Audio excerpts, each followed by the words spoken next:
శ్రీ మాతా Annapurna auto union సభ్యులు అండి. మేమందరం కూడా సుమారుగా మా యూనియన్ తరఫున 100 మంది ఉన్నాం తాడేపల్లిగూడెంలో.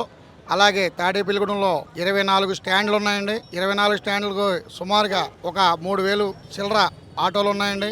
అలాగే రాష్ట్ర వ్యాప్తంగా సుమారుగా 12 లక్షల ఆటోలు ఉన్నాయండి. వీరంతా కూడా ఎప్పటి నుంచో మా ఈ ఆటో వృత్తిని ఎన్నుకొని జీవనోపాధి పొందుతున్నారు. ఇందులో చాలామంది కూడా చదువుకున్న వాళ్ళు ఉన్నారు, బిఏలు చదివిన వాళ్ళు ఉన్నారు, ఎంపీసీలు చదివిన వాళ్ళు కూడా ఉద్యోగాలు రాక స్వయం శక్తితో సొంతంగా బతుకుదామనే ఉద్దేశంతో అందరూ కూడా ఆటో రంగాన్ని ఎన్నుకొని ఈ ఆటో వృత్తిని కొనసాగించడం జరుగుతుంది.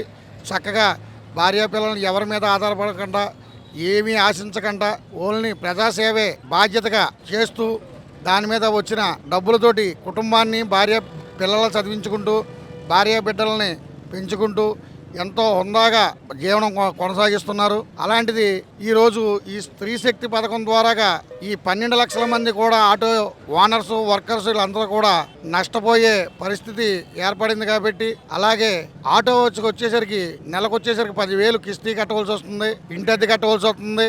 అలాగే ప్రతి ఒక్క నూనె ప్యాకెట్ ఇవాళ 200 రూపాయలు అయిపోయింది. ఎచ్చాలు కిరాణా సరుకులు అన్నీ కూడా ప్రతి ఒక్క ఐటెం కూడా పెరిగిపోయినాయి. అంచేత గవర్నమెంట్ మా యందు దయించి మా విన్నపం మీ ద్వారాగా ఈ మీడియా ద్వారాగా మా విన్నపాన్ని మా బాధని పట్టించుకోవాలని మేము కోరుకుంటున్నామండి, ప్రభుత్వాన్ని కోరుకుంటున్నాం.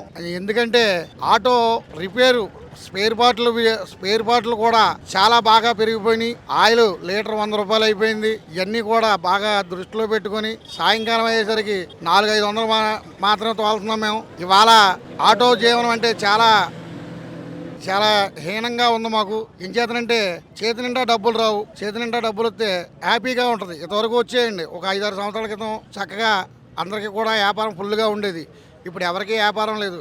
ఇలాంటి టైంలో మీరు స్త్రీ శక్తి పథకం పెడితే రోజువారీ కూడా ఈ 400-500 కూడా తోలుకోలేని పరిస్థితి వస్తుందని మాకు చాలా భయంగా ఉందండి. అంచేత మీరు ప్రభుత్వం మా యందు దయ ఉంచి మాకు ఏదైనా ప్రత్యామ్నాయ ఏర్పాట్లు చేయవలసిందిగా ఈ పత్రికా విలేకరుల సమక్షంలో మేము విన్నవించుకుంటున్నామండి, తెలియజేసుకుంటున్నామండి వినయంగా. జై హింద్.